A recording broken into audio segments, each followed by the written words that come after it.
Don't mind me, just doing seated calf raise on the PCH. I am one of the only owners of a seated calf raise in a home gym setting. So obviously this is not a piece of equipment most of you will have or ever want to purchase. It's a quick, easy purchase. I got this for like $250 on Amazon. I'll show body weight modification, but we do want to do some seated calf raise options because standing calf raise gets more of the upper calf, your gastrocnemius or gastrocs muscle, and with the knee bench you get more soleus, that's the lower calf muscle, and for most people that is the one that lags, and it helps actually push out against the gastroc when it's developed to add some meat and thickness to the calf. Very important for ankle mobility too. This is actually a loaded stretch in a lot of ways. So I'll show this option. You want to go lighter weight on this.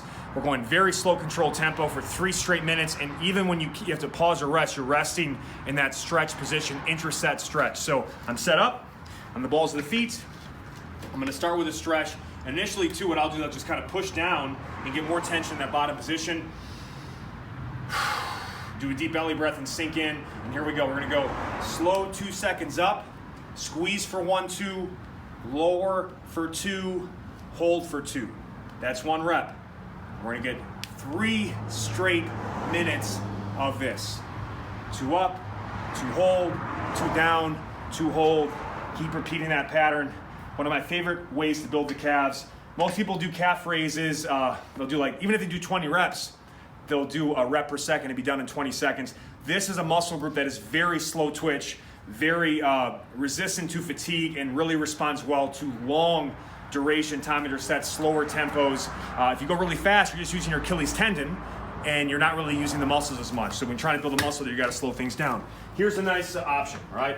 Not ideal because, especially for 3 minutes, let's go here so I don't hit the garage thing.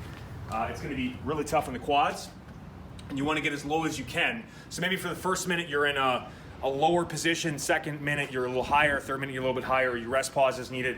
You know, figure it out. I don't like the dumbbells on the knees option people do seated calf raises with. I just think it's stupid. It doesn't really work. Not very effective. So we're gonna get into a wall sit position. Bring the heels as close to your body as you can. Hold that position. Squeeze for 1, 2. Lower 1, 2. And this, we're not gonna be able to get as big of a stretch. So this is just about more of a continuous tempo. You're gonna get a lot of low quad and quad in general, but it's one way to work the soleus as well.